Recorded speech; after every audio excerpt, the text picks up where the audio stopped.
बड़े बड़े देश भारत के साथ व्यापारिक संबंध बनाने के लिए बहुत ही आतुर है। यूरोपीय संघ का ट्रेड डील हो, अमेरिका के साथ अभी हुआ जो ट्रेड डील हो, और कल हमारे पीयूष जी ने सदन में विस्तृत जानकारी भी दी है, और पूरा विश्व खुल करके इस ट्रेड डील का तारीफ कर रहा है। और उसमें जब यूरोपियन यूनियन के साथ ट्रेड डील हुआ तो विश्व को भरोसा हुआ कि अब वैश्विक स्तर पर स्थिरता की संभावना बढ़ेगी। अमेरिका के साथ ट्रेड डील होने के बाद विश्व को और भरोसा हो गया कि जो स्थिरता की एहसास हो रहा था, अब गति का भी एहसास होने लगा है। अब विश्व के लिए शुभ संकेत है। आदरणीय सभापति जी, इसका सबसे बड़ा लाभ हमारे देश के नौजवानों को होगा। और जब मैं नौजवान कहता हूं तो उसमें मध्यम वर्ग का भी नौजवान होता है, शहर का नौजवान भी होता है, गांव का नौजवान भी होता है, बेटा भी होती है, बेटी भी होती है। और इसलिए उसे टुकड़ों में न देखा जाए। मेरे देश के युवा के सामर्थ्य का हमें गौरव करना चाहिए, और उनके लिए पूरा विश्व बाजार अब खुल चुका है। अब उनके लिए अवसर ही अवसर है। और मैं उनको कहता हूं, आइए दोस्तों, मैं आपके साथ कंधे से कंधा मिलाकर के खड़ा हूं। हिम्मत कीजिए, बढ़िए। देश आपके साथ खड़ा है और दुनिया आपका स्वागत करने के लिए इंतजार कर रही है।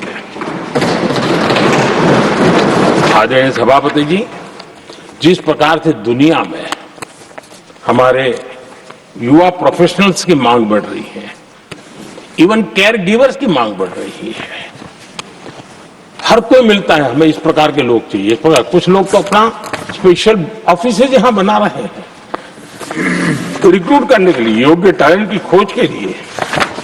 इसका मतलब हुआ कि भारत के प्रोफेशनल्स के लिए भी विश्व में बहुत बड़े अवसर बन रहे हैं। आदरणीय सभापति जी, ये संसद का उच्च सदन ये एक प्रकार से राज्यों का प्रतिनिधित्व करता है।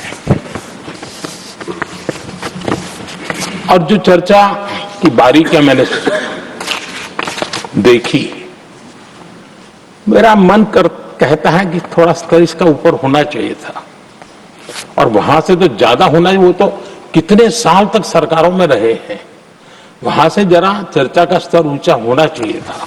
पर कैसे भरोसा कर सकता है। आदरणीय सभापति जी, मैं कल एक माननीय सदस्य को सुन रहा था। यूं तो वो अपने आप को राजा कहलाने में बहुत गर्व करते हैं, लेकिन वे आर्थिक असमानता की चर्चा कर रहे थे। बताइए, जो खुद को राजा माने और वो आर्थिक असमानता की बात करे, तो आपको लगता है कि क्या यही देखने के बाकी रह गए थे क्या?